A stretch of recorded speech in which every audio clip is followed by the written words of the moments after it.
देखिए, उनके बयान पे कोई टिप्पणी थोड़ी करी जा सकती है, तो ट्रस्ट उसका जवाब देगा।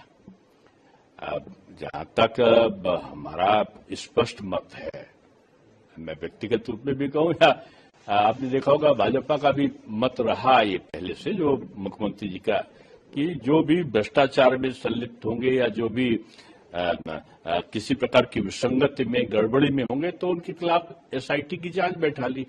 जांच के बाद सबकी गिरफ्तारी होगी। गिरफ्तारी के बाद में अब उनको रिमांड पे लिया गया है। मैं कह सकता हूं कि श्री राम मंदिर की पवित्रता और श्रद्धालुओं का विश्वास ये सर्वोपरि है।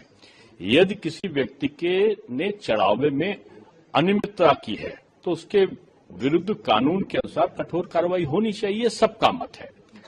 और लेकिन कुछ व्यक्तियों के कथित कृत्य के आधार पर पूरे मंदिर निर्माण या करोड़ों श्रद्धालुओं की आस्था को बदनाम करना, ये राजनीतिक दृष्टि से विपक्ष को, मैं समझता हूं, विपक्ष के लिए उचित नहीं है। हम पूर्ण, जो हमारी सरकार है, आपने देखा होगा कि पूर्ण पारदर्शिता, निष्पक्ष जांच और दोषियों को सख्त सजा देने के और बड़ी तेजी के साथ आगे बढ़ी है। चुनाव आते ही सनातन से संबंधित परंपराओं पर कुठाराघात शुरू हो जाता है। अभी आप देखिए, 2 जगह चुनाव है, उत्तराखंड में और आपके उत्तर प्रदेश में। अब दोनों जगह जान के श्रद्धा का केंद्र कि सनातनी एकता और वो थी, उसमें दृढ़ाव का भाव आ जाए, श्रद्धा को आघात लग जाए। आपके पास प्रमाण थे, चिल्ला चिल्ला कर एसआईटी ने और मुख्यमंत्री ने 10 से ज्यादा बार बयान दिया कि भैया जिसके पास जो सबूत हो लाकर दे दो। किसी ने कहा काकभूषणी जी की मूर्ति चोरी हो गई, किसी ने कहा कि चांदी का हार चला गया, चांदी की ईंट चली गई, किसी ने कहा सोने की रामायण चली गई। सारी चीजें बाद में ट्रस्ट ने सबको दिखा दिया। अब जो चढ़ावा के संबंध में जिन्होंने की गड़बड़ी की आशंका है, उनकी गिरफ्तारी हुई है, उन पर रिमांड पर लिया गया। तो जांच की प्रतीक्षा करनी चाहिए। आप संपूर्ण भगवान मर्यादा पुरुषोत्तम राम के मंदिर के प्रति आस्था को चुनौती दे रहे हैं। क्या ये सब चाहते हैं कि चढ़ावा आना बंद हो जाए? क्या ये चाहते हैं जो श्रद्धालु आ रहे हैं वो आना बंद हो जाए? क्या इनकी मंशा ये तो नहीं है कि जो तीर्थों का, जो धार्मिक पर्यटन की दृष्टि से जो विकास हुआ है, उसको कुठाराघात पहुंचा दिया जाए? ये चुनावी राजनीति से अलग हटकर इनको इस प्रकार की गतिविधियां नहीं करनी चाहिए। जी, सर, यूपी के सीएम है, उन्होंने ये भी बोला कि ये लोग तब कहाँ थे जब जो है वक्त पे बात हो रही थी, क्या उस टाइम पर इनके मुंह फेविकॉल से बंद हो गए थे? क्योंकि ये लोग की मानसिकता यही है कि वहां पर ये लोग बाबरी मस्जिद, देखिए ये क्या है कि ये बाबरी जिन्न बहुत सारे लोगों के चेहरे से भी उतरा नहीं है।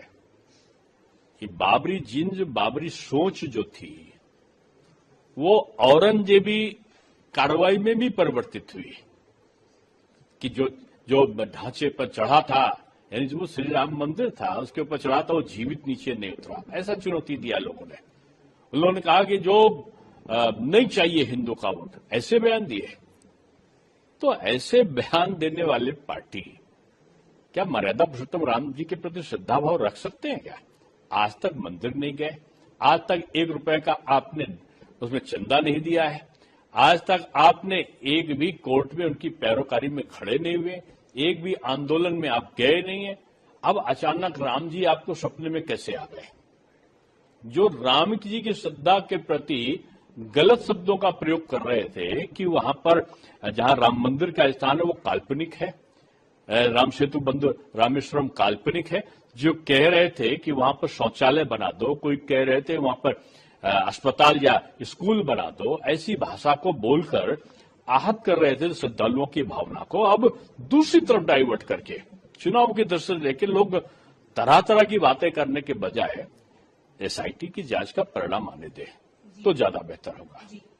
सर, राम मंदिर के बाद अब बद्रीनाथ मंदिर में भी मैंने कहा ना, चुनाव की दृष्टि से दो जगह है ना। अभी तो जहां जहां चुनाव होगा, गुजरात में होगा तो वहां ऐसी कुछ घटनाएं भी लाएंगे।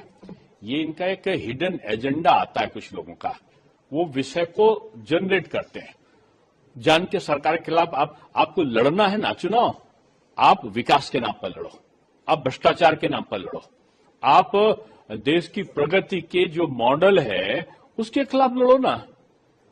आपको छोटी छोटी सड़कें, आपको एक्सप्रेसवे, आपका मेट्रो, आपका हवाई अड्डा, ये आप जानते हैं कि ये आपका मुद्दा नहीं बन सकता, जनता के दिमाग में है।